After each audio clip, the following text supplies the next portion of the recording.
ছাত্ৰ ছাত্ৰীসকল মই মোৰ প্লাবিত হাজৰিকা ইউটিউব চেনেললৈ স্বাগতম জনাইছোঁ। আশা ৰাখিছোঁ তোমালোক সকলোৱে ভালে আছা। মই আজি ক্লাছ 7ৰ তেজৰী কমলাপতি নামৰ বৰগীতটিৰ বিষয়ে আলোচনা কৰিবলৈ ওলাইছোঁ। আশা ৰাখিছোঁ তোমালোকে মোৰ ইউটিউব চেনেলটো চাবা, ছাবস্ক্ৰাইব কৰিবা, লাইক কৰিবা আৰু কাষতে থকা বেল আইকনটো টিপি দিবা।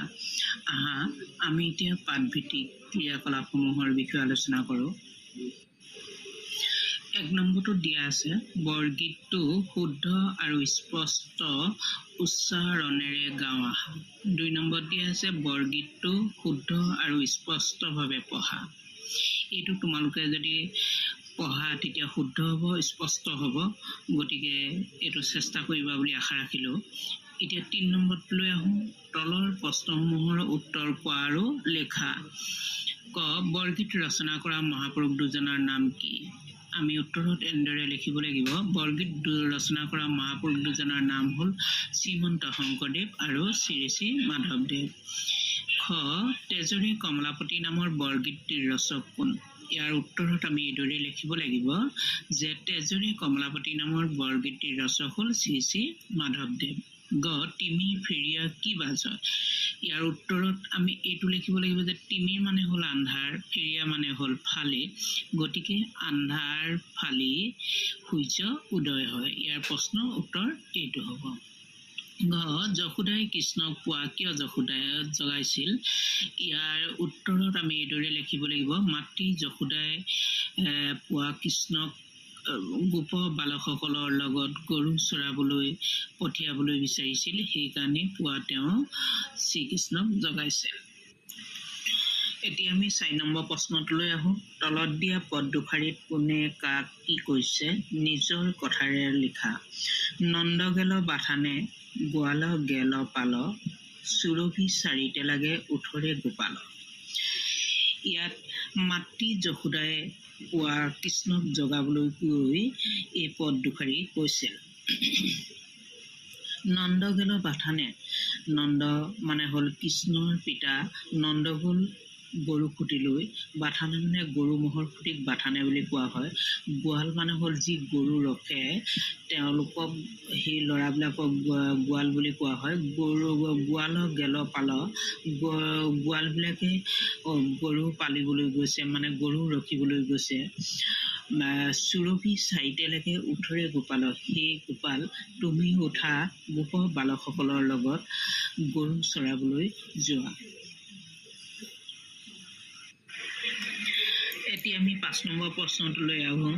শব্দ সম্ভাৰ আৰু অভিধান চাই তলৰ শব্দবোৰৰ অৰ্থ লিখা। কমলাপতি, কমলাপতি নামে মানে হ'ল শ্ৰীকৃষ্ণৰ আন এটা নাম।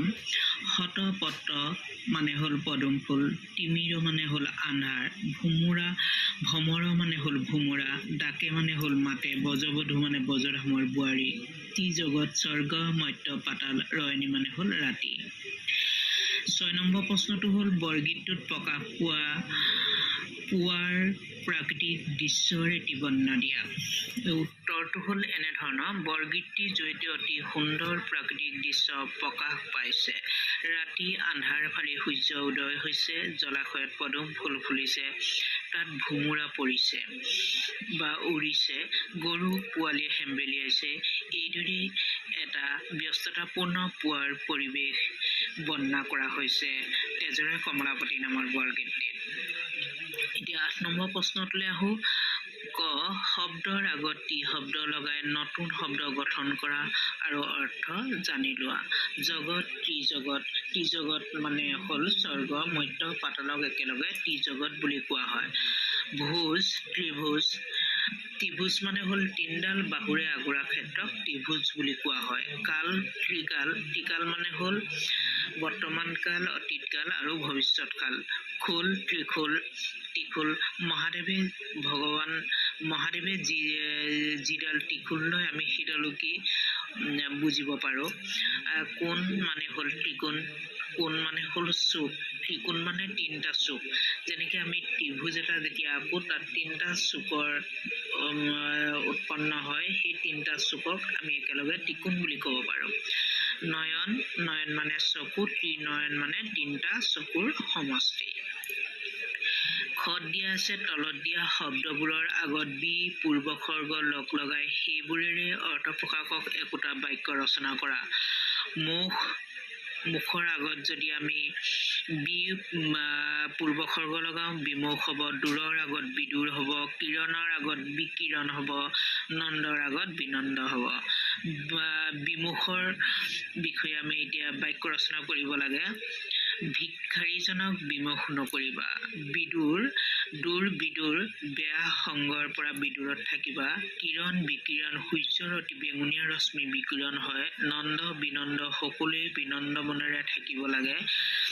9 নম্বৰত দিয়া আছে তলৰ বৰজোৱালী ভাষাত লিখা বাক্য শাৰী আধুনিক অসমীয়ালৈ ৰূপান্তৰ কৰা। ৰয়নী বিদূৰ দিশত ধৱলী বৰণ, ৰাতি আঁতৰি পোহৰ হ'ল। খ হ'ল শত পত্ৰ বিকশিত, ভ্ৰমৰ ওৰায়, উত্তৰটো হ'ল পদুম ফুল ফুলিল আৰু ভোমোৰা উৰিছে। গ দাম সুদাম ডাকে তেৰি লৈয়া নাম, দামে সুদামে তোমাক নাম ধৰি মাতিছে। ক্ষীৰ লৱণ লৈয়া শিঙা বেত বানো, ইয়াৰ উত্তৰত যশোদাই কৈছে শ্ৰীকৃষ্ণক যে ক্ষীৰ লৱণ আৰু শিঙ বেত বেন লৈ গৰু চৰাবলৈ যোৱা। 10 নম্বৰ হ'ল এটা শব্দত প্ৰকাশ কৰা। গৰু বন্ধা ঠাই গোহালি, যিয়ে ৰাতি নেদেখে তাক কুকুৰী কণা বুলি কোৱা হয়। যিজনে সকলো জানে সৰ্বজ্ঞানী, যিজন সকলোৰে মাজত প্ৰিয় জনপ্ৰিয়, যাক সহজে লাভ কৰিব নোৱাৰি দুৰ্লভ, যিজনে বিষ্ণুক উপাসনা কৰে তেওঁক কি বুলি কোৱা হয়? বৈষ্ণৱ। গ জ্ঞান সম্প্ৰসাৰণ। বৰগীতটোত 4টা আখৰেৰে গঠিত এটা শব্দ আছে। সেই শব্দটোৰ প্ৰথম আখৰ দুটা মিলি বল বুজায় আৰু শেষৰ আখৰ দুটা মিলি মানুহৰ নাম বুজায়। শব্দটো বাছি উলিয়াই লিখা। ইয়াত আমি বৰগীতটিত কি পাম? বলৰাম পাম। বলৰাম হ'ল শ্ৰীকৃষ্ণৰ ককায়েক। প্ৰথম আখৰ দুটা মিলি বল হ'ব। সেই শব্দটোৰ প্ৰথম আৰু তৃতীয় মিলি কি হ'ব? প্ৰথমটো আছে ব, তৃতীয় আছে ৰা, বৰা হ'ব। দ্বিতীয় আৰু তৃতীয় মিলি দ্বিতীয় আছে ল, তৃতীয় আছে ৰা, লৰা হ'ব। আৰু চতুৰ্থ আৰু তৃতীয় মিলি হ'ব, চতুৰ্থত আছে ম আৰু দ্বিতীয় আছে ল, মল হ'ব। ধন্যবাদ।